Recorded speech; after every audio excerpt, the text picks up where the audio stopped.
ملعب الشيخ محمد الغضف. يقع ملعب الشيخ محمد الغضف بمدينة العيون كبرى حواضر الصحراء المغربية. تم تشييده سنة 1984 على يد محمد الغضف. يتسع الملعب ل30,000 مشجع، وهو معقل نادي شباب المسيرة الذي يمارس بالقسم الوطني الثاني بالبطولة الوطنية. ملعب العربي الزولي. يعتبر ملعب العربي الزولي ثاني أكبر ملعب كرة القدم في الدار البيضاء بعد المركب الرياضي محمد الخامس. تبلغ طاقته الاستيعابية نحو 30,000 مشجع. افتتح الملعب عام 1990 في الحي المحمدي بالدار البيضاء، وأطلق عليه اسم العربي الزولي تيمنا بلاعب ومدرب ورئيس نادي الاتحاد البيضاوي السابق العربي الزولي، وهو معقل فريق الاتحاد البيضاوي الممارس بالقسم الوطني الأول هوات.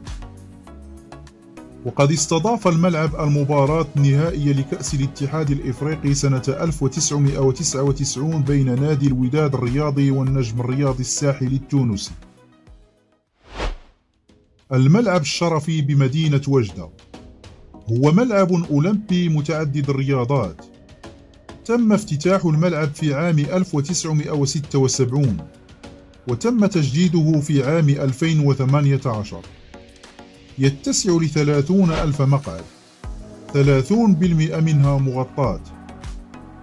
تم تجديد أرضية الملعب بعشب طبيعي ذو جودة عالية، وهو معقل فريق نادي مولودية وجدة لكرة القدم الممارس بالقسم الأول للبطولة الوطنية الاحترافية.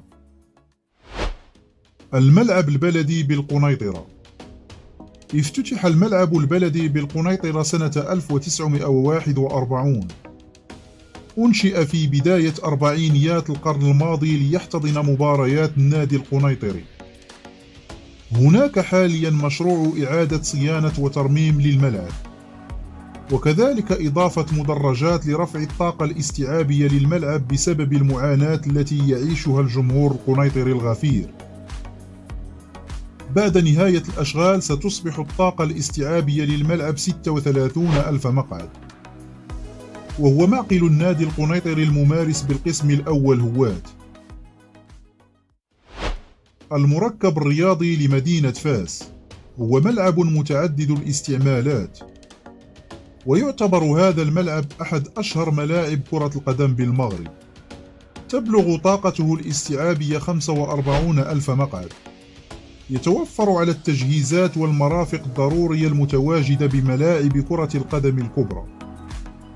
تم تصميم هذا الملعب على الطريقة المغربية الأصيلة. افتتح الملعب سنة 2007 في لقاء نهائي كأس العرش بين الجيش الملكي والرشاد البرنوصي، وهو معقل فريق المغرب الرياضي الفاسي الممارس بالبطولة الاحترافية القسم الأول. ملعب مراكش الكبير هو ملعب متعدد الاستخدامات في مدينة مراكش. تمت بداية بناء الملعب في عام 2003 وتم افتتاحه في يناير 2011. طاقته الاستيعابية 45,240 مقعد. استضاف الملعب كأس القارات لألعاب القوى سنة 2014 وكأس العالم للأندية سنتي 2013 و2014، وهو الملعب الخاص بنادي الكوكب المراكشي الذي يلعب في قسم الهوات. ملعب أدرار بآغادير، أي ملعب الجبل باللغة الأمازيغية، لأنه قريب من جبال الأطلس الكبير. العديد من الناس ينتقدون الشكل الخارجي للملعب، لكنهم لا يعرفون أن الطبيعة الزلزالية للمنطقة التي شيد بها الملعب جعلت إنشاءه يلزم القائمين على المشروع بمضاعفة إجراءات السلامة وتشييد المركب بدقة متناهية، وباستعمال أحدث التقنيات في هذا المجال مع الاعتماد على الردوم المدعمة بالإسمنت كأساسات للمدرجات ليكون الملعب بهذا الشكل. الطاقة الاستيعابية للملعب 45,480 مقعد، منها 10,000 مقعد مغطى، استضاف الملعب كأس العالم للأندية سنة 2013، وهو معقل نادي حسنية أكادير الممارس بالقسم الأول من البطولة الوطنية الاحترافية. المركب الرياضي محمد الخامس بالدار البيضاء. تم بناء مركب محمد الخامس في 6 مارس سنة 1955 تحت اسم مارسيل سيردون، وتم تغيير اسمه إلى مركب محمد الخامس. الآن مركب محمد الخامس أصبح تحفة رياضية مغربية مطابقا لمعايير الفيفا. طاقته الاستيعابية 45770 مقعد، وهو معقل قطبي كرة القدم بالدار البيضاء الرجاء والوداد.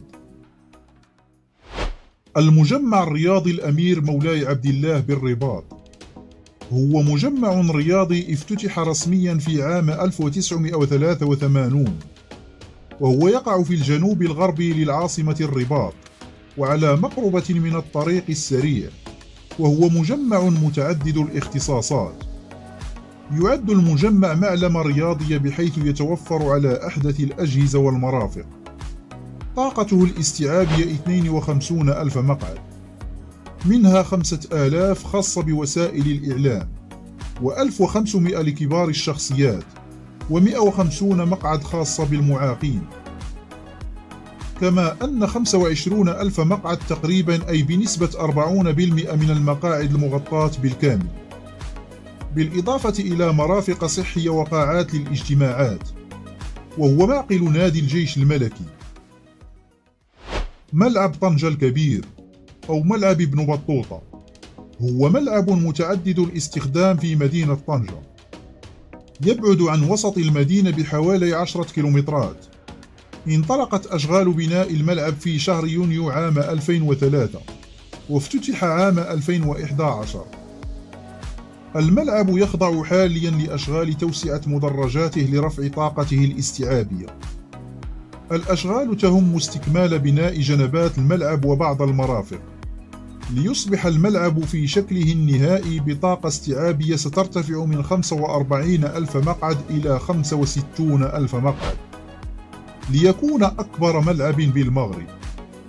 كما سيعطي الشكل الجديد لملعب ابن بطوطة رونقا إضافيا ليكون بهذا الشكل. ملعب طنجة الكبير هو معقل نادي اتحاد طنجة الممارس بالقسم الأول من البطولة الوطنية